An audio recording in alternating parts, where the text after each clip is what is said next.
भगवान श्री कृष्ण ने सत्यभामा की तुलना नमक से क्यों की? राधे राधे। आइए सुनते हैं श्री कृष्ण ने सत्यभामा की तुलना नमक से क्यों की।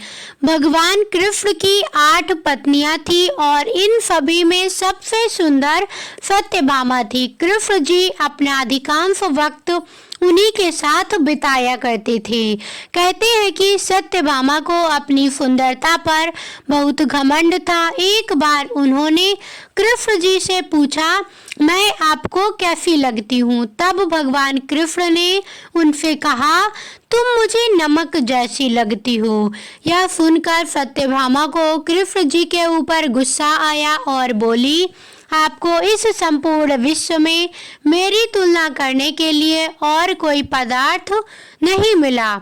श्री कृष्ण ने उस समय तो किसी तरह सत्यभामा जी को मना लिया और उनका गुस्सा शांत कर दिया। कुछ दिन पश्चात श्री कृष्ण ने अपने महल में एक भोज का आयोजन किया। 56 भोग की व्यवस्था हुई। तब भगवान कृष्ण ने सर्वप्रथम सत्यभामा से भोजन करने का आग्रह किया। सत्यभामा जी ने पहला कौर मुंह में डाला, मगर यह क्या, सब्जी में नमक ही नहीं था। कौर को मुंह से निकाल दिया। फिर दूसरा कौर मावा मिश्री का मुंह में डाला और फिर उसे चबाते चबाते बुरा सा मुंह बनाया और फिर पानी की सहायता से किसी तरह मुंह से उतारा। अब तीसरा कौर फिर कचौरी का मुंह में डाला और फिर थूक दिया। तब तक सत्यभामा जी का पारा 7वें आसमान पर पहुंच चुका था। जोर से चीखी, किसने बनाई है यह रसोई? सत्यभामा जी की आवाज सुनकर श्री कृष्ण दौड़ते हुए आए और पूछा, क्या हुआ देवी, कुछ गड़बड़ हो गई क्या? इतनी क्रोधित क्यों हो? तुम्हारा चेहरा इतना तमतमा क्यों रहा है? क्या हो गया? सत्यभामा जी ने कहा, किसने कहा था आपको भोज का आयोजन करने को? इस तरह बिना नमक की कोई रसोई बनती है? किसी वस्तु में नमक नहीं है, मीठे में शक्कर नहीं है, एक कौर नहीं खाया गया। श्री कृष्ण ने बड़े भोलेपन से पूछा, तो क्या हुआ, बिना नमक के ही खा लेती। सत्यभामा को फिर गुस्सा आया और बोली, लगता है दिमाग फिर गया है आपका।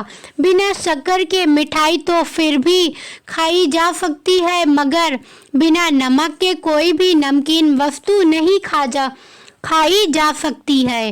तब श्री कृष्ण ने कहा, तब फिर उस दिन क्यों गुस्सा हो गई थी जब मैंने तुम्हें यह कहा कि तुम मुझे नमक पर जितनी प्रिय हो, यानी मेरी नमक की तरह आप मेरी प्रिय हो।